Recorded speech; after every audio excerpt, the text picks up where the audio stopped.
Hi అండి, నమస్తే. Welcome back to ఈతరం రుచులు. ఈరోజు మనం కర్ణాటక స్పెషల్ అయిన వాంగి బాత్ని ఏ విధంగా చేసుకోవాలో చూద్దామండి. ఈ వాంగి బాత్ అనేది మనకి లంచ్ బాక్సుల్లోకైనా, బ్యాచిలర్స్కైనా ఎప్పుడైనా అన్నం మిగిలిపోయినా కూడా ఇది పర్ఫెక్ట్ రెసిపీ అండి. ఇంత టేస్టీ వాంగి బాత్ని ఎలా తయారు చేయాలో చూద్దామండి. ముందుగా ఎవరైనా మా ఛానల్ని ఫస్ట్ టైం చూసినట్లయితే ప్లీజ్ సబ్స్క్రైబ్ ఈతరం రుచులు. ఈ వాంగిబాత్కి ముందుగా వాంగిబాత్ మసాలా పౌడర్ చేసుకోవాలి అండి. దానికి స్టవ్ వెలిగించి పాన్లోకి 2 స్పూన్ల శనగపప్పు, అలాగే 1 స్పూన్ మినప్పప్పు వేసి మనం మీడియం ఫ్లేమ్ మీద కలుపుతూ దోరగా వేగనివ్వాలి అండి. మనం ఇక్కడ ఏమీ ఆయిల్ లేకుండా ఫ్రై చేస్తామండి.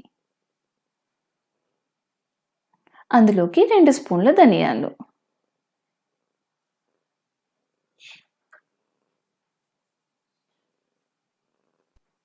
అలాగే 1 స్పూన్ జీలకర్ర వేసి డ్రై రోస్ట్ చేసుకోవాలి అండి. మనకి ఇవన్నీ కూడా మంచి కమ్మటి వాసన వచ్చే వరకు వేగనివ్వాలి అండి. అందులోకి 6 నుంచి 7 ఎండుమిరపకాయలు అండి. మనకి రుచికి తగ్గట్టుగా ఎండుమిరపకాయలను అడ్జస్ట్ చేసుకోవాలి. మనం ఇక్కడ సగం ఎండుమిర్చి అలాగే సగం మిరియాలు కూడా వేసుకోవచ్చండి. 3 యాలకులు, 4 లవంగాలు, చిన్న దాల్చిన చెక్క ముక్క, ఇవన్నిటిని మనం కలుపుతూ ఒక 2-3 నిమిషాలు మీడియం ఫ్లేమ్ మీద వేగనివ్వాలి అండి. మనకి ఇక్కడ నచ్చిన వాళ్ళు ఎండు కొబ్బరి కానీ పచ్చి కొబ్బరి కానీ వేసుకుంటే ఆ టేస్ట్ కూడా బాగుంటుంది అండి.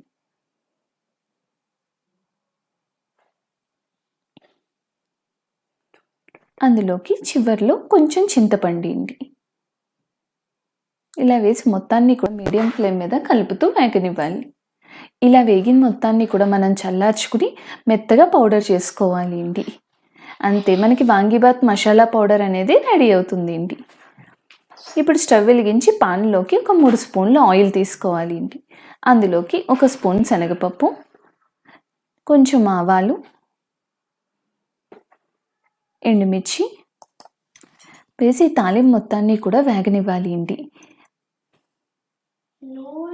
మనకి ఇలా తాలింపు కొంచెం వేగిన తర్వాత అందులోకి వేరుశనగ గుళ్ళు,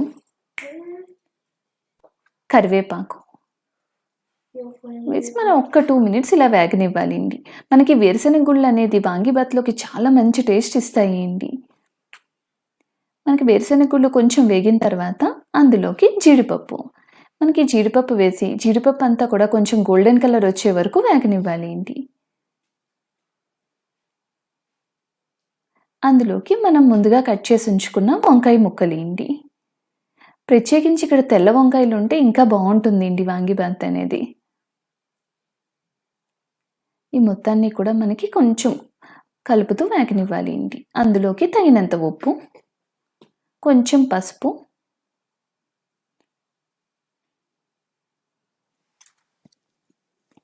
మనకి వంకాయలు అనేది లైట్గా మగ్గే వరకు వేగనివ్వాలి అండి. మరీ మెత్తగా అయిపోకూడదు అండి ముక్క అనేది. చూసారా, ఇలా వంకాయలు కొంచెం మగ్గిన తర్వాత అందులోకి మనం ముందుగా రెడీ చేసుకున్న వాంగిబాత్ మసాలా పౌడర్ అండి. మనకి ఇక్కడ ఒక 3 స్పూన్ల మసాలా పౌడర్ అనేది మనకి 1/2 కేజీ బియ్యానికి సరిపోతుంది అండి. వేసి వంకాయ ముక్కలకి అంతా కూడా మసాలా పట్టేలా కలుపుకోవాలి అండి. మనం ఇందులో కొంచెం వాటర్ కనుక స్ప్రింకిల్ చేస్తే ఆ మసాలా అంతా కూడా ముక్కలకి బాగా పడుతుంది అండి, తాలింపుకి అన్నిటికీ కూడా. ఇలా 2 మినిట్స్ మనకి మసాలా అంతా పట్టిన తర్వాత మనం ముందుగా ఉడికించుకున్న అన్నాన్ని వేసుకోవాలి అండి. మనం ఈ అన్నం మొత్తానికి కూడా ఈ మసాలా, ఈ వంకాయ ముక్కలు అన్నీ కూడా బాగా కలిసేలా కలుపుకోవాలి అండి.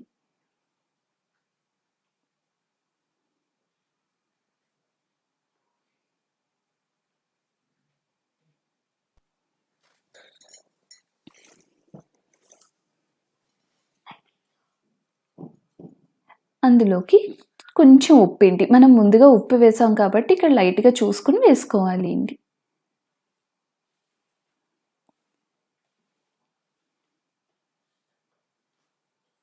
ఫైనల్గా కొంచెం కొత్తిమీర వేసుకొని మొత్తం అన్నీ కలిసేలా కలుపుకోవాలి అండి. అంతే అండి, మనకి ఎంతో టేస్టీగా ఉండే వాంగిబాత్ అనేది రెడీ అవుతుంది అండి. మనం చిటికలో అప్పటికప్పుడు చేసుకునే వాంగిబాత్ అండి ఇది. మనం ఈ రెడీ చేసుకున్న మసాలాని కూడా మనం నిలవ పెట్టుకోవచ్చు అండి ఫ్రిడ్జ్లో. చూసారా, ఇంత తేలిగ్గా అయిపోయే వాంగి బాత్ని మీరు కూడా ట్రై చేసి ఎలా వచ్చిందో మా కామెంట్ సెక్షన్లో చెప్పండి.